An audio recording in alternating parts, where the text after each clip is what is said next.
Hi everyone, this is Wes Gay with Intentional Fitness, and today I'm going to go over some tips and tricks I used on my arm day that help target the right heads of the triceps and biceps respectively.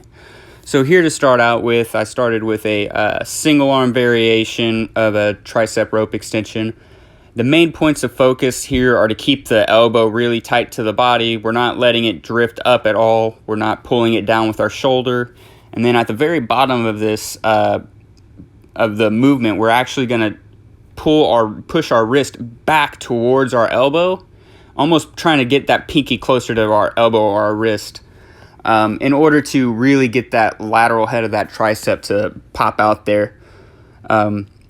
Almost think of it like you're hammering like behind you, if that makes sense. So on this next clip, we're sticking with the triceps here. We're using an easy bar curl. As you can see, I'm keeping my shoulders real tight, not letting them rise up, not letting the traps get involved, because a lot of people will let when their elbows start drifting up, they pull down real hard and their traps get involved in the movement, and they feel more of a pump in their traps than they do in their triceps, which isn't the goal. Again, we're trying to really get that stretch component at the top.